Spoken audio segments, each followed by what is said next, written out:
Good evening, all.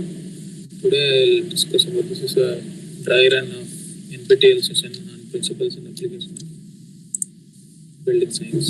So this is a dummy session, but I would like this session to be interactive.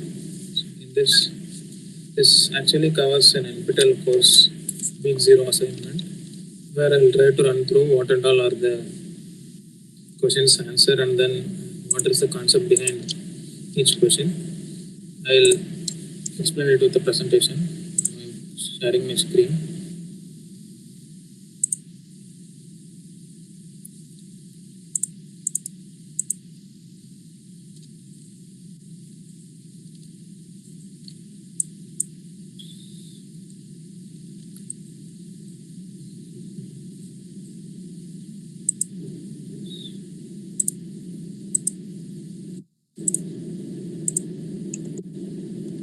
Are you seeing the presentation?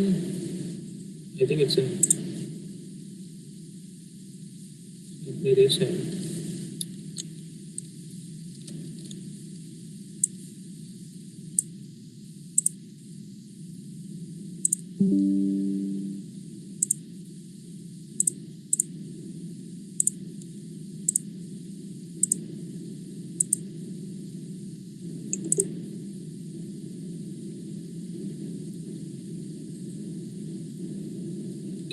Can you see the presentation? Yes, sir.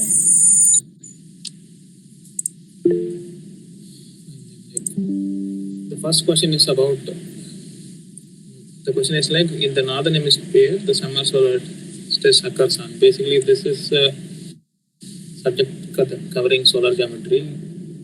So as you know, the Earth orbits around Sun throughout the year, and then this particular question is about on what date the summer solstice is.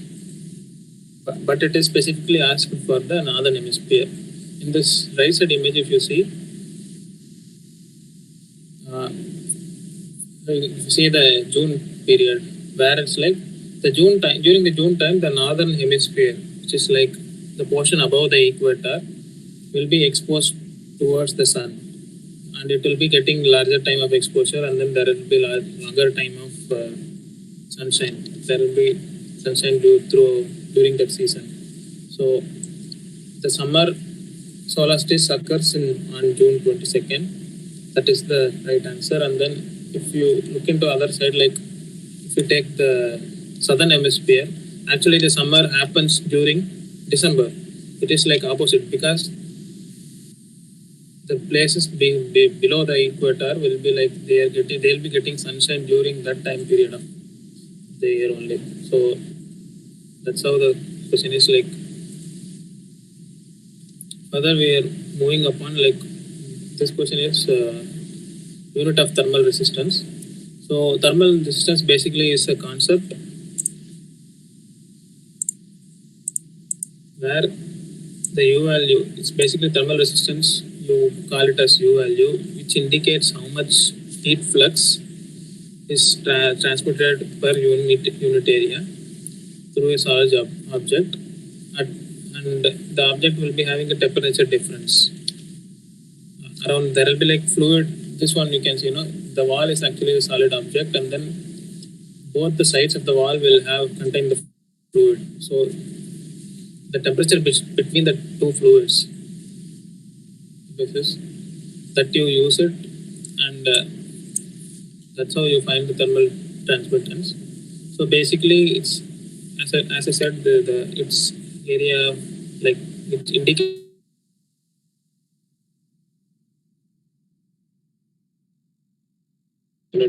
actual unit of thermal transmittance. So, and thermal transmittance basically is also the reciprocal of thermal resistance. You have to actually, in order to calculate the thermal transmittance, you have to sum all the thermal resistance and take a reciprocal of it. Then you get thermal transmittance. Further moving on, this is a topic related to black body.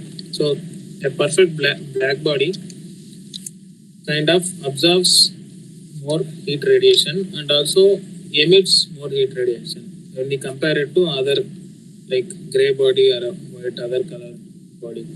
So, and one more particular phenomenon about emission when you consider black body is higher the temperature, more the wavelength, the intensity, the emission will be. So it's like when you see when you look at that second right side graph, it shows that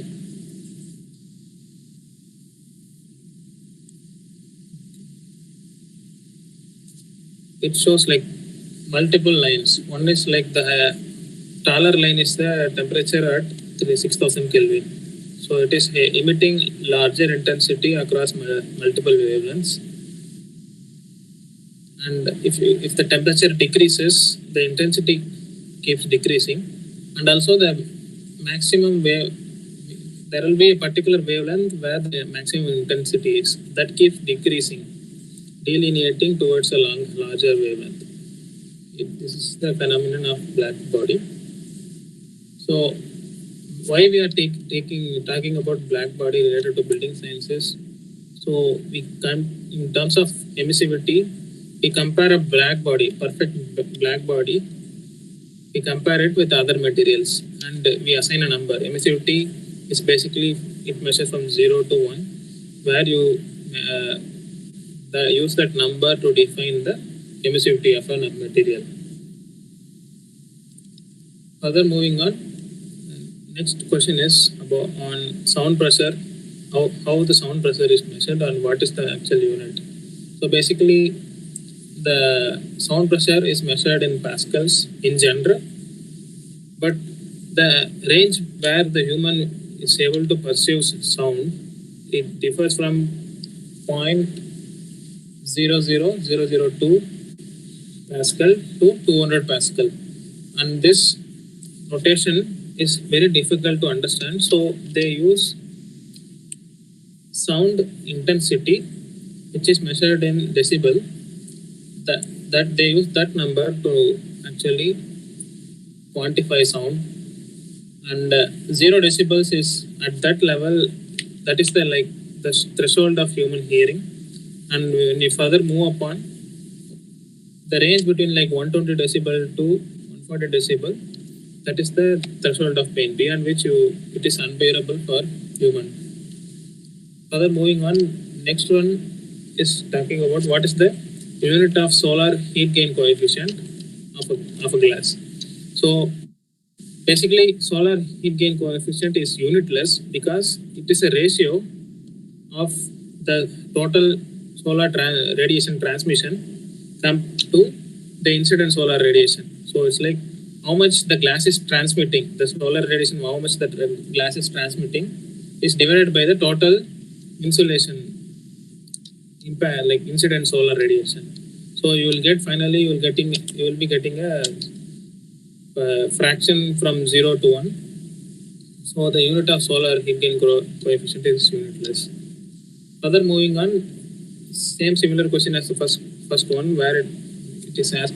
Here it is asked, in southern hemisphere the summer solstice occurs on.